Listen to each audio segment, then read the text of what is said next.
we've plunged into a global recession. And it's not just me saying it. In fact, the biggest bank in the entire Western world, HSBC, it's actually a little bit bigger than JP Morgan Chase here in the United States, but it's in the UK. The largest bank in the entire Western world, they came out and they say, we have entered a global recession. Now, if you take all global economic activity, which they did, and convert it into US dollars, well, the global GDP on a dollarized basis is down 3.4% compared to last year. So less global economic activity, global GDP on a dollarized basis is going down. So not just Michael Snyder from the Economic Collapse blog is saying this, but this is the biggest bank in the Western world. They say we're already in a global recession. Not one is coming, we're already.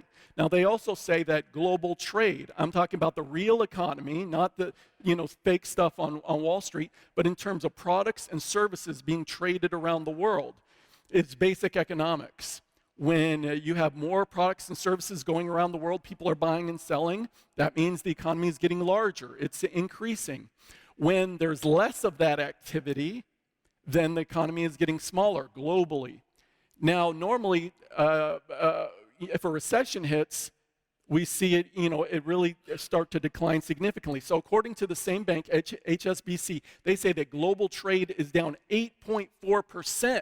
according to last year. Now, we never see a decline of that magnitude without a recession. And now when you break it out by country, it's the same thing. You look at China. China is actually the engine of global trade. China accounts for more global trade than anyone else on the planet. And for years, China, they've been exporting, they've been importing tremendous growth.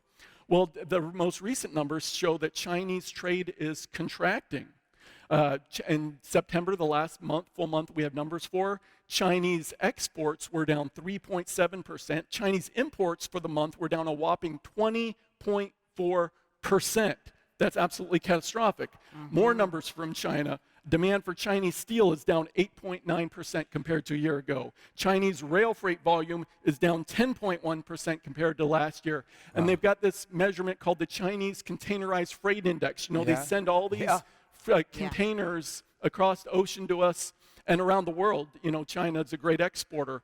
Well, the Chinese Containerized Freight Index has dropped to the lowest level ever measured, even lower than at any point during the last recession. Really? So at this time of the year, you'd think they're sending all kinds of stuff to fill up our dollar stores, Walmart. You go in there, it seems like everything's made from China. Well, their exports are absolutely collapsing. But it's not just China. South Korea, their exports are down in October, were down 15.8% from a year ago. German export orders were down 18% in September from a year ago. And then U.S. exports too. Barack Obama, he promised us he was going to increase exports, put more Americans to work, all these promises, which of course none of his promises ever come true. But Barack Obama promised this would happen. U.S. exports are down about 10% through the year so far. So our exports are shrinking too. This is happening all over the world. Global trade is shrinking. This never happens outside of a recession. And most shows on news, and stock market reports, you don't hear this kind of information. Oh, it's true. Or you even look. They're saying, "Oh, it's going to be better. Just go buy. Invest, and get more stocks." Yeah, you even look inside the United States. The Cass Shipping Index measures all the stuff being shipped by air, by rail, by freight. It's been dropping on a year-over-year basis, month after month since March, April, May. Every single month it's been dropping since March. It's been falling. But it's Christmas.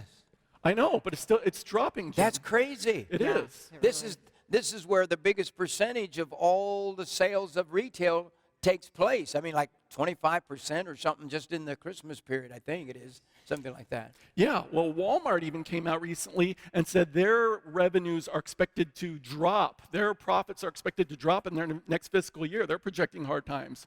Wholesale sales in the United States, sales of wholesalers to retailers, and they should be getting ready for a great holiday season, well, they've fallen to the lowest level since the last recession. We've also got the inventory to sales ratio. That's risen higher. Now, why that's bad is because you don't want a lot of inventory sitting around. It's already a huge problem all over the nation. It's the highest level since the last recession. Retailers have all this inventory sitting around. It's not selling. Another thing that's not selling is homes. Sales of previously owned homes were down 2.3% in September. And sales of new homes were down more than that. New home sales were down a whopping 11.5% in September. So I just threw out a whole bunch of numbers at you, but they're all screaming recession here in the United States and all over the world. In fact, globally, a lot of areas around the world, they're already in a much worse shape than we are. So we've got problems. It's getting, the things I warned about before when I was here, all these numbers I've come across since I was here last time is getting worse, but you're not hearing about it on the news. Instead, you're hearing everything's wonderful. There was a headline today, That's right. Unemployment rate supposedly goes down. It's crazy. But, What is the real unemployment? Come Yeah. on. This is the biggest farce in the world, is when they say, oh, we only have a few percentage in unemployment, but yet they tell me they drop people that once they stop looking for a job, they don't even count them as unemployed anymore. You're a dead person. You're a dead man walking. You know what I mean? Yes. Yeah. It's all determined by how they define the people that don't have jobs. We all know people that are struggling for work, that can't find a job, So, but what we're looking, these latest numbers, they just came out today. And so there are 7.9 million Americans that are officially unemployed. They count toward the number. Yes. But then there's another 94.2 million Americans that are considered to be not in the labor force. So when you add 7.9 million officially unemployed to the 94.2 million Americans that are not in the labor force, you get more than 102 million Americans working age Americans that do not have a job right now. Now is that's insane. Shocking, because the wait a minute. mainstream media does How not many tell people us are there this. in the world, in the United States? In the United Our States, it's over 300 million, right around 330 Well, million. that's I believe. they're talking about over a fourth of the Right, population. and this is just the working age population. Over a fourth of the population is unemployed, and we don't count them.